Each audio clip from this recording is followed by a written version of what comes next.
anyway, I was talking about, excuse me, about the history of the difference between Tzimtzum Kipshuto and Tzimtzum Lav Kipshuto. I think I'll keep the last video and upload that, even though it was interrupted. It's very short. So the question of, like we said, Tzimtzum Kipshuto but Tzimtzum Lav Kipshuto, and the question of, really, we could say monotheism versus pantheism, but it's also a question of, can monotheism and pantheism coexist? So, essentially, what I had said before was that the Rambam says that in order for God to be totally one, there can be no division in godliness. Means that God is totally one, he has no body. If God were to have a body, it would limit his oneness and it would limit his power. So that being said, God cannot have a body, so he cannot have any end, he cannot have any beginning, he cannot have any corners or sides. You understand what it means? That's beyond the comprehension of a human being to understand such a thing, that there exists something that has no shape, that has no end, that has no beginning, not in time, not in space. That's something that's beyond human comprehension. God did not create us with the ability to comprehend the world. But if you want examples of classical Jewish theology, there's a beautiful, beautiful hymn, a set of 7 hymns that are called the Shir HaYichud, the Song of Unity. In our communities, the Hungarian Hasidim will generally sing the Shabbos one on every Shabbos, Oz B'Yom HaShvi'i, and on the nights of Yom Kippur, it's common in many communities to sing all 7. Samarov had a minhag to recite these 7 during the 7 Shabboses of Sfira, meaning starting Shabbos Chol Moed Pesach to say the one for Monday. They correspond to 7 days of the week, the 7 Shirei HaYichud, the 7 songs of unity. And they are quite beautiful, but also a beautiful poetic lesson in Jewish theology. If you have an art scroll Yom Kippur Machzor, you can find these texts translated to English, and they're well worthwhile to look over. I don't know if they're in the Ashkenaz Yom Kippur Machzor, but in the Sephard Yom Kippur Machzor, they have the Shir HaYichud translated to English, and it's definitely worthwhile to look into. And it says there that he has no side, no corners. God is totally beyond, transcends the concepts of space and time.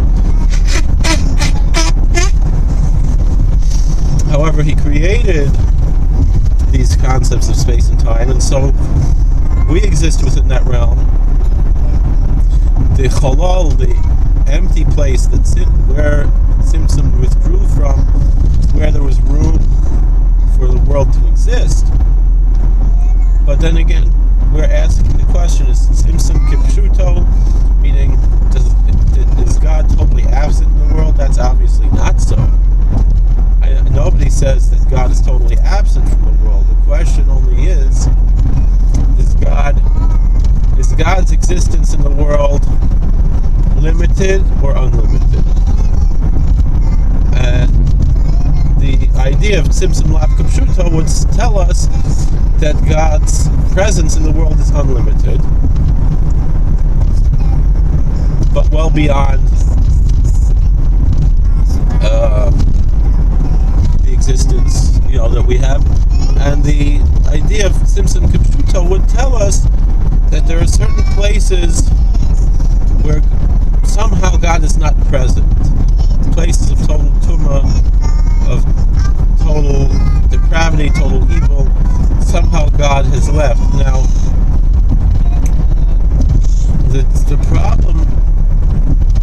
thinking too much about Tzimtzum Lav Kapshuto, is that there have been abrogations and quite evil things that have come from it, which predate the Hasidic movement and predate the Vilna Gaon, and that could be a reason why the Gaon taught an idea of Tzimtzum Lav Kapshuto.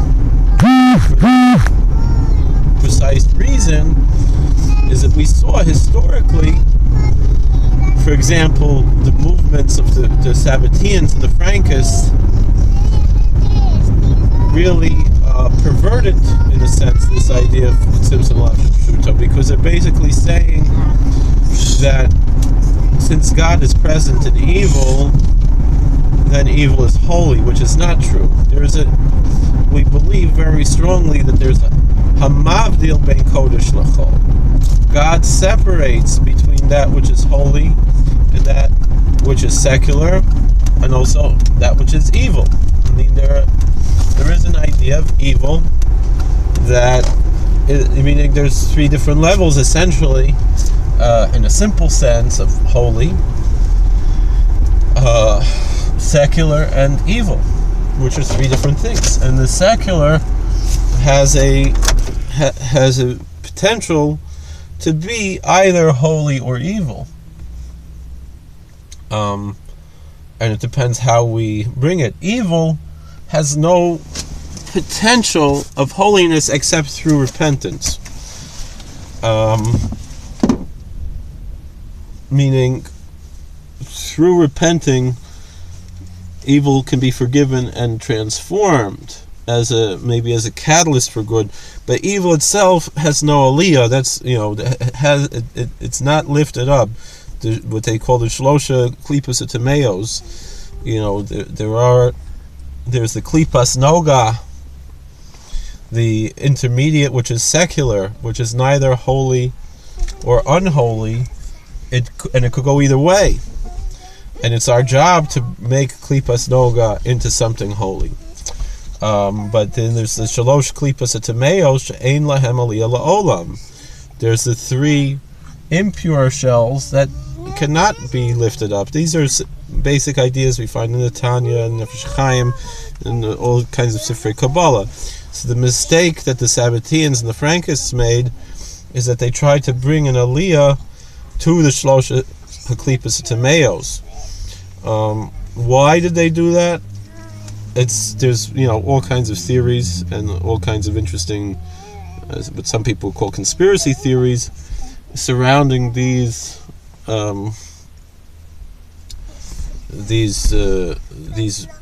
cults.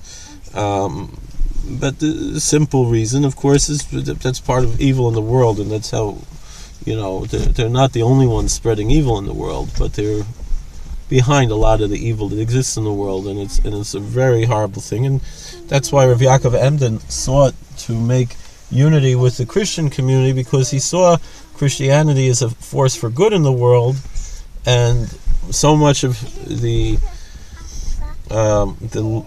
Jewish left as a source of evil, and that's a traditional Jewish approach, and that's what really Orthodox Judaism is all about. Although some of these groups have infiltrated certain Orthodox groups, but for the most part, that's the essence. Now, again, it's not people recognize that there's a difference between, like, again, people who just commit a sin out of lust, that they can't help themselves, they commit a sin out of ignorance, whatever it is. But then there are people who commit sins wantonly and try to sanctify the sins.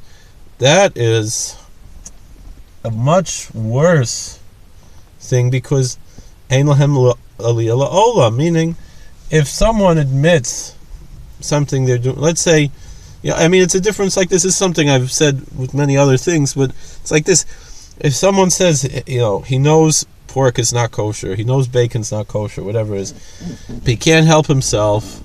But then on Yom Kippur he fasts and he beats his chest and he said, I know what I did is wrong and I don't want to do it again. Please, God, help me to turn my life around. But he's a sinner like any other sinner. When he repents, the repentance is accepted. But if someone were to say, no, pork is kosher, he'll even make a bracha when he eats it, that is an unforgivable sin because he doesn't seek forgiveness for the sin because he doesn't believe it to be a sin. And I would venture if somebody just says he eats pork because he doesn't like it, but he doesn't believe it's a sin, that's heresy also. It's also a problem. A much bigger problem than the person who eats the pork but knows it's a sin is the person who doesn't eat the pork because he doesn't like it, but he doesn't believe it to be a sin for a Jew to eat pork. And this can be applied to other sins, meaning that the person who commits the sin is not as bad as the person who commits the sin but understands it's wrong, one is trying to work on themselves, is much worse than the person who condones the sin. But Maven Yovin, you can understand in modern day politics, particularly one issue in particular, that this could be applied to, and this is not the time to talk about that. Now, that being said, this question of Tzimtzum Kipshuto and Tzimtzum Lav Kipshuto, to me it seems that the only if we want to follow the Rambam, and again, even from the Rishonim, that there were Rishonim that disagreed with the Rambam as to whether or not this is one of the Ikrei Adas, as to whether or not God is incorporeal. But if we accept the Rambam, who brings a very rational argument of the incorporeality of God,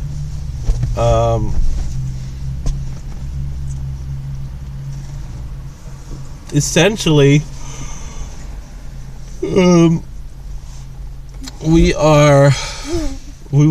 I feel that we would then have to accept the idea of Tzimtzum Lav Kipshuto the way that the Hasidim taught it.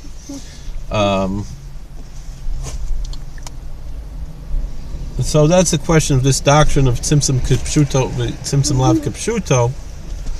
But again, and so the question that someone brought up then is that if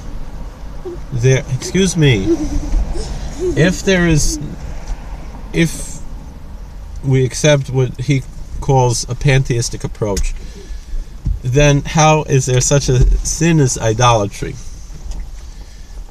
How could there be such a thing as idolatry if everything is God? And the answer is because idolatry exists within the world that God created. And so it's a mistake to worship the creation, and that is idolatry because you're limiting God or godliness, whether it's limiting, meaning if there's the idolatry of polytheism, but there's also monotheistic idolatry. Meaning, to me, if you don't accept it, what this person is calling pantheistic as monotheistic, then what it is essentially is a monotheistic idolatry. Meaning, because it's limiting, to me, an approach that does not recognize God's presence as being omnipresent and universal is therefore, the question wouldn't only be with idolatry, it would be with any sin. And like I said, there's a danger that could be understood through Tzimtzum Lav Kipshuto. But, excuse me, but that doesn't mean that that danger negates the doctrine. So, but to me, if one accepts Tzimtzum Kipshuto, and this is what the Tanya says, then that would mean essentially, and I'm not saying it because this, except it's because the Tanya says so, and because I'm Hasidish, there's many things that I would side with the Vilna Gaon over the Balatanya with. I'm just saying that this happens to be the opinion of the Balatanya. If the Vilna Gaon had a different opinion, had the opinion of Tzimtzum Lav Kupshuto, and the Balatanya had the opinion of Tzimtzum Kupshuto, I would side with the Vilna Gaon, just because to me logically it makes sense, Tzimtzum Lav Kupshuto. Now that's problematic because, I'm no one to judge the Vilna Gaon, but what I'm saying is I'm not taking sides for politics. To me it's what makes sense. I could be wrong. And I admit that I could be wrong, but my understanding is that if one says Tzimtzum Kipshuto, then what it essentially is almost like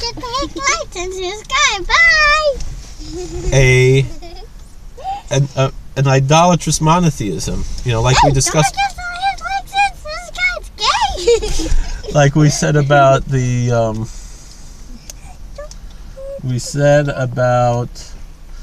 the Egyptians. It says Echad mehem lo noisar, and that and even with the history of Islam, that Islam began, the roots of Islam before they came to a more clear theology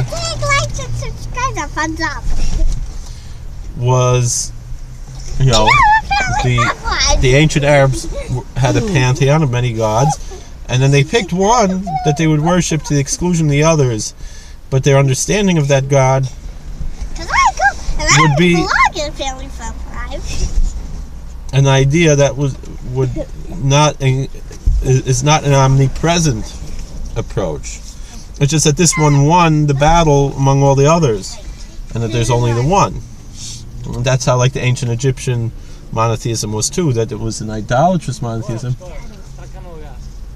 Wegen was? Oh yeah? Ja. Aderabbe. I get in. So. Don't forget excuse to me. like and subscribe to my lap channel if I'm probably get to me all the time.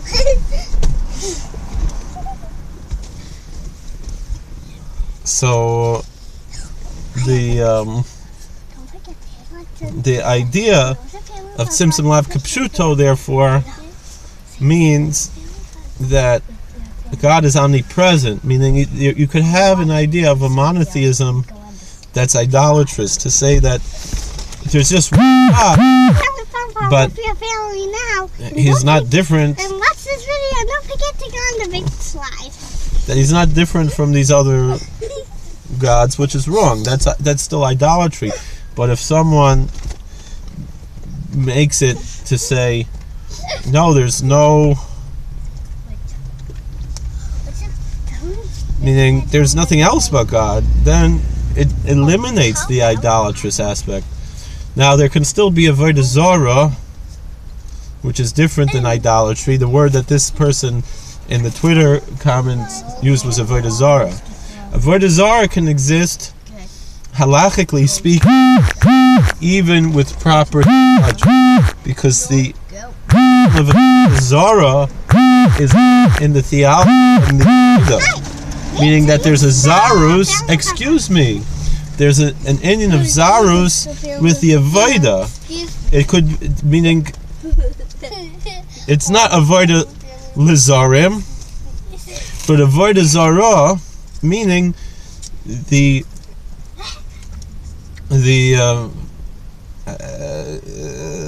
what's the adjective of zarus is not modifying the subject of the avodah, but is modifying the avodah as a subject, meaning we're describing the avodah as containing zarus. We're describing the worship as being foreign and not necessarily worship of a foreign entity. That's a whole nother semantic argument. That's why, for example, there were many Rishonim and Achronim, including, excuse me, there were Rishonim and Achronim, including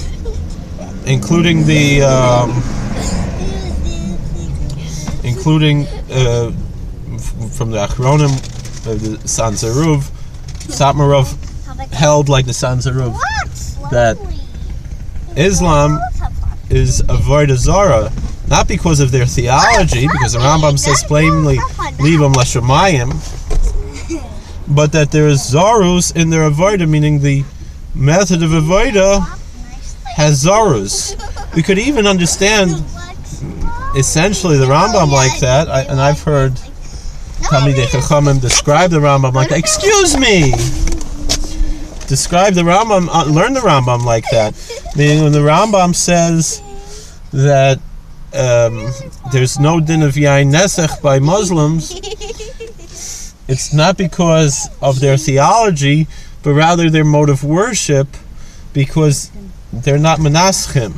The Nesach is not part, libations is not part of their worship, and so since libations are not part of their worship, they don't have a din of Yayin Nesach, but they would still have a din of Stam Yenim, which even a Ger Toshav has.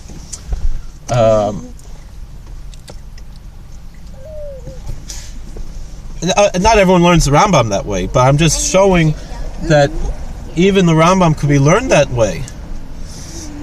I